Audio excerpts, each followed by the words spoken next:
The fog rolled in like a living thing. It crept between the crooked trees, slid across the lonely road, and wrapped itself around the old mansion at the end of Blackwood Lane. A mansion that had been abandoned for nearly 40 years, or so everyone believed. The dare, come on, Arif. Don't tell me you're scared. Mahir grinned as he pointed his flashlight toward the mansion's rotting gates. The metal bars were twisted like they'd been grabbed and bent by giant hands.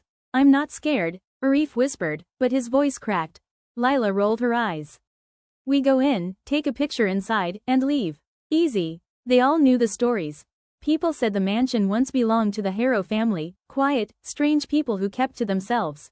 One stormy night, all 4 family members disappeared without a trace. No blood, no bodies, nothing. Some claimed they were murdered. Some said they had gone mad, and some whispered they never left at all.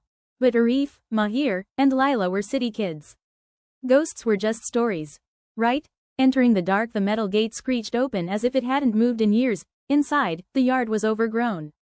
Dead vines clung to statues whose faces had eroded into disturbing expressions. A swing, tied to a tree branch, swayed slowly though there was no wind. Lila shivered. Take the picture and let's go. The mansion's front door stood slightly open, breathing darkness into the night. When Arif pushed it, the hinges groaned like a wounded animal. The air inside was cold, colder than the fog outside. Their flashlights flickered. Not funny, Mahir muttered, tapping his light. No. Not funny at all, came a voice from the stairs. They froze. A tall shadow stood at the top of the staircase, unmoving, silent. Did you hear that? Arif stammered. Probably the house settling, Mahir said, though even he didn't believe his own words. But the shadow didn't vanish. It tilted its head slowly, like a predator studying its prey, and then, in one horrifying, bone-cracking movement, it dropped to all 4s and crawled down the stairs. Fast. Too fast. The thing that crawled. Run, Lila screamed. They bolted into a hallway, slamming a door behind them. Something hit the other side with a force that shook the walls. Claws, or nails, scraped the wood. Scratch. Scratch, scratch, that's not human, Arif whispered. No, Mahir panted, we should leave, we should. The lights went out. They were swallowed by pitch-black darkness. Only the sound of their breathing filled the room, until they heard something else. Breathing that wasn't theirs. Slow, heavy, wet, right behind them. Arif lifted his flashlight with trembling hands and clicked it on.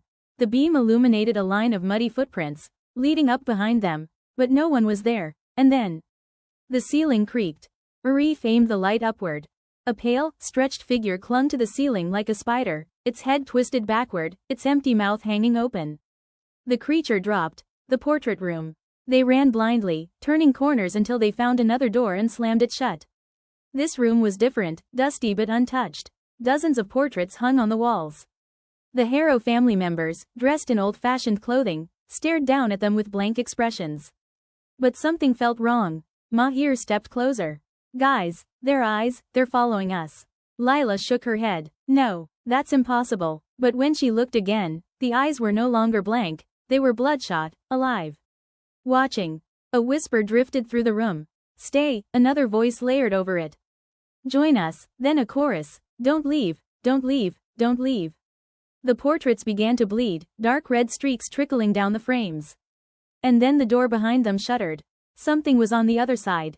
Scratching again. But this time it wasn't alone. There were many. The basement door. With no choice, they escaped through another hallway. Something grabbed Lila's hair and yanked hard. She screamed, but Arif and Mahir pulled her free. They ran until they stumbled upon a half-open door leading downward, a basement. No way, Mahir said. No basement. Absolutely not. But the growling in the hallway behind them left no time. They rushed down the stairs. The moment they reached the bottom, their flashlights illuminated the basement, and their blood ran cold. There were 4 chairs arranged in a circle. 4 ropes tied to each. 4 dried bloodstains on the floor. Arif whispered, This is where they died. No, Lila said shakily. This is where they were sacrificed. On the far wall was a mural drawn in what looked like old, dried blood, depicting a creature with twisted limbs and hollow eyes. Beneath it, 4 names were carved. Joseph Harrow, Anne Harrow, Peter Harrow, Evelyn Harrow, and below that, the house takes what it owns.